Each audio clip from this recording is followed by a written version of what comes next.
आज है 8 सितंबर और हम शुरू करते हैं आज के करंट अफेयर्स। पहला है emergency credit line guarantee scheme, जिसको ईसीएलजी स्कीम कहते हैं। ये एमएसएमई के लिए, जो माइक्रो स्मॉल मीडियम एंटरप्राइज होते हैं, उनके लिए ये शुरू किया गया था लोन प्रोवाइड करने के लिए। ठीक है, और ये लोन जो है एक संस्था है, national credit guarantee trustees company limited. ठीक है, जो कि मिनिस्ट्री ऑफ फाइनेंस के अंडर में आती है। वही ये मैनेज करती है और लोन प्रोवाइड करती है इन एमएसएमई संस्थाओं को। उसके बाद लीगल मेट्रोलॉजी क्या होता है? ये लीगल रिक्वायरमेंट होती हैं जो किसी भी प्रोडक्ट पर उसकी जो स्पेसिफिकेशंस होती हैं। ठीक है, कितना जैसे कितने कितने ग्राम का है, या इसमें कौन सी चीज़ें लगी हैं इसको बनाने में। ठीक है, वो सारी चीज़ें उस पर लिखी होती हैं, मतलब ऐसा मैंडेटरी होता है उनको लिखना। अभी डिपार्टमेंट ऑफ कंज्यूमर अफेयर के अंडर में जो लीगल मेट्रोलॉजी डिवीज़न है, उसने एक नई गाइडलाइन जारी की है। ठीक है, वो भी इसी से रिलेटेड है कि जैसे कुछ लोग कुछ कंपनियां या कुछ प्रोडक्ट ऐसे होते हैं जिसमें वो क्लियरली नहीं मेंशन होता है। ठीक है, तो उन्होंने बताया कि जो भी इसमें स्पेसिफिकेशंस हैं या जिस चीज़ से प्रोडक्ट बना है उस चीज़ का मेंशन करना ज़रूरी है। ठीक है, फिर है गति शक्ति। ये नेशनल मास्टर प्लान था जो 2021 में अनाउंस किया गया था। ठीक है, और ये 2024-25 तक इसको पूरा करने का टारगेट है। 100 लाख करोड़ का ये पूरा प्लान है।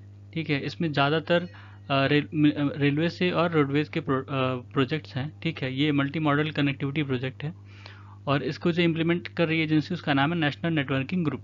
ठीक है, बेसिकली ये एक तरह का पोर्टल है जिसपे सारे जितने भी मिनिस्ट्रीज़ हैं उनको एक जगह लाया गया है, ताकि जो भी इनके आपस के डिफरेंसेस होते हैं उसको दूर किया जा सके और स्मूथली ये प्रोजेक्ट को इम्प्लीमेंट किया सके। फिर है वोस्थ्रो अकाउंट। वोस्थ्रो अकाउंट मतलब होता है कि जैसे मान लीजिए दो बैंक हैं, ए और बी।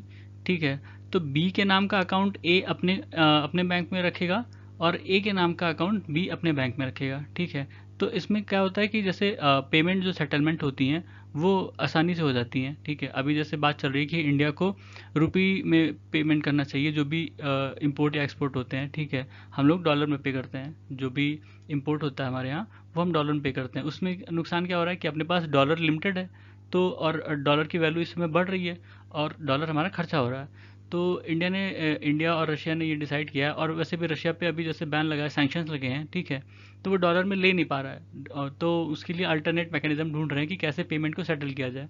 तो उसके लिए रुपी से और उनका जो रूबल है, ठीक है, उसके थ्रू करने की कोशिश हो रही है। ठीक है, रुपी में हम कर सकते हैं, हमारे पास भाई हम प्रिंट करते हैं, ऑब्वियस सी बात है, तो हमारे पास उसकी कोई कमी नहीं होगी। ठीक है, तो इसमें फ़ायदा ये होगा कि जब हम इंपोर्ट करेंगे कोई चीज़, हम उनको रुपये में पे कर देंगे, और जब एक्सपोर्ट करेंगे तो वो हमको रुपये में पे कर देंगे। ठीक है, और इसके बाद है गंगा टेक्निकल कमेटी। ये जो 1996 में ट्रीटी हुई थी, Ganga water sharing treaty Bangladesh के साथ। ठीक है, तो उसमें जो वाटर का यूटिलाइजेशन था उसको चेक करने के लिए ये कमेटी बैठाई गई है। ठीक है, इंडिया और बांग्लादेश द्वारा। फिर है नेशनल क्लीन एयर प्रोग्राम, जो कि 2019 में लॉन्च किया गया था। पॉल्यूशन कम करने के लिए 20-30% का कम करने का टारगेट था 2024 तक। ठीक है, 2024 तक 20-30% कम करना था। 131 शहर इसके लिए सेलेक्ट किए गए थे। अभी रिपोर्ट है जिसमें पता चला है कि 20 शहर ऐसे हैं उन 131 में जिन्होंने national ambient air quality standard प्राप्त कर लिया है। ठीक है, 2021-22 तक, जो कि उनका मतलब जो पहले लेवल था 2017 में कम रहा होगा, अभी उन्होंने वो प्राप्त कर लिया है। और टोटल 95 शहर ऐसे हैं जिनमें एयर क्वालिटी इंप्रूव हुआ है, और उसमें सबसे ज़्यादा इंप्रूवमेंट बनारस में देखने को मिली है। 53% की इंप्रूवमेंट आई वहाँ पे। उसके बाद है किमिंग जिंग 50। ये इसको अगर इंग्लिश में कहें तो मॉर्निंग स्टार। ठीक है, ये चाइना का पहला solar powered unmanned aerial vehicle है, मतलब यूएवी जिसको कहते हैं हम। ठीक है, और इसने अपनी पहली मैडन फ्लाइट जो है वो पूरी की है, और ये 20 किलोमीटर ऊपर उड़ सकता है। बाकी सारे कई सारे फीचर हैं। फिर है सिक्स्थ इंडिया यूएस 2+2 इंटरसेशनल मीटिंग। इसमें सीनियर ऑफिशियल्स ने पार्टिसिपेट किया।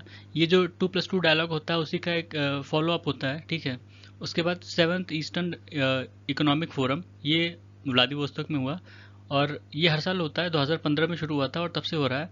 वहाँ पे एक यूनिवर्सिटी है, फार ईस्टर्न फेडरल यूनिवर्सिटी। ठीक है, व्लादिवोस्तोक रशिया में, वहीं पे होता है। और 2019 में जब पीएम मोदी ने पार्टिसिपेट किया था, उन्होंने एक्ट फार ईस्ट पॉलिसी लॉन्च की थी इंडिया की। ठीक है, व्लादिवोस्तोक का लोकेशन देखें तो ये नॉर्थ कोरिया के थोड़ा सा ऊपर है। अगर वैसे लोकेशन देखा जाए रशिया के हिसाब से तो ये साउथ ईस्टर्न में आता है उनके। और ये जापान और रशिया, इसके बीच में एक ओशन पड़ता है, इसको हम सी ऑफ जापान कहते हैं। ठीक है, तो ये थे आज के हमारे करंट अफेयर्स। सुनने के लिए धन्यवाद।